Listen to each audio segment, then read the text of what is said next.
Oke,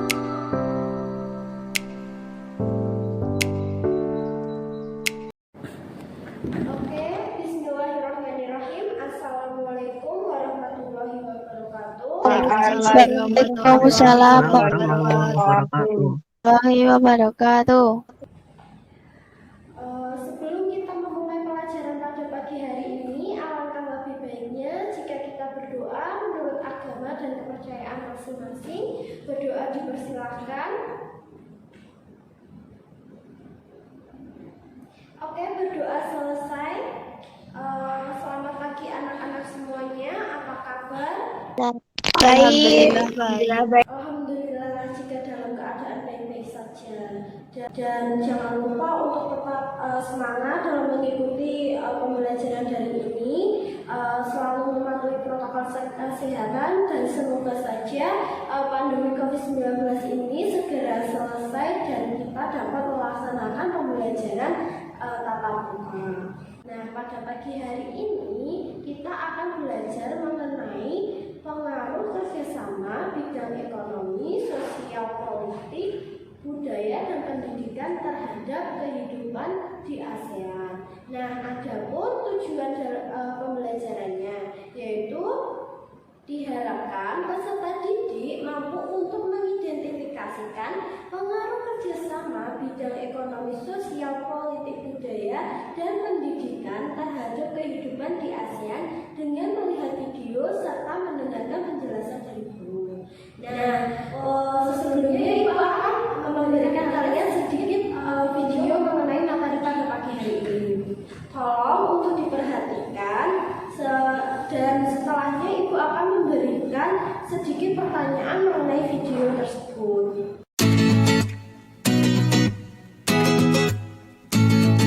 Pengaruh kerjasama dalam kehidupan di ASEAN.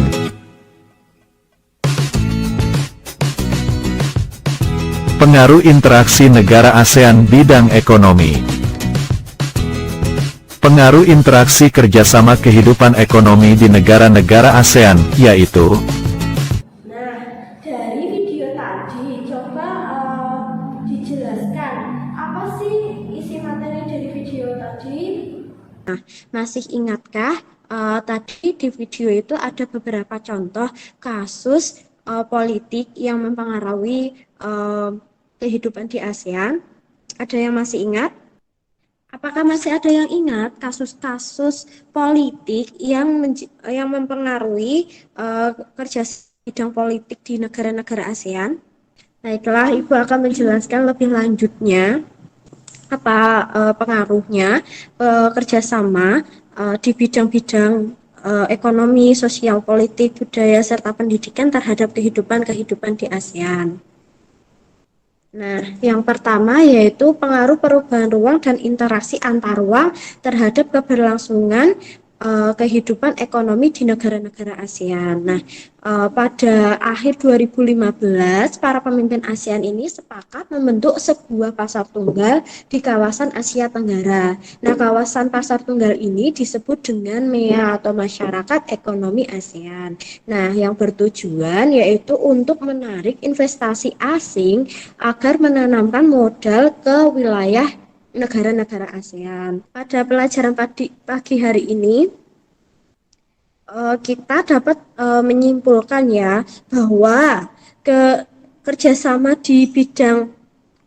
yang dilakukan di negara Asia di bidang ekonomi, sosial, politik, budaya, serta di dalam bidang pendidikan ini memiliki banyak pengaruh untuk kehidupan di negara-negara ASEAN. Sebagai contoh yaitu pada bidang budaya, yaitu akan menghasilkan budaya yang saling serumpunan atau timbal balik.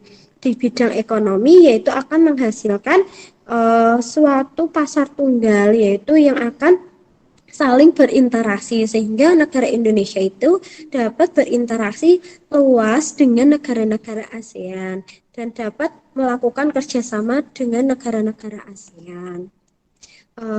Mungkin itu saja yang dapat Ibu sampaikan. Untuk materi yang selanjutnya kita akan belajar mengenai upaya-upaya meningkatkan kerjasama di antara negara-negara ASEAN.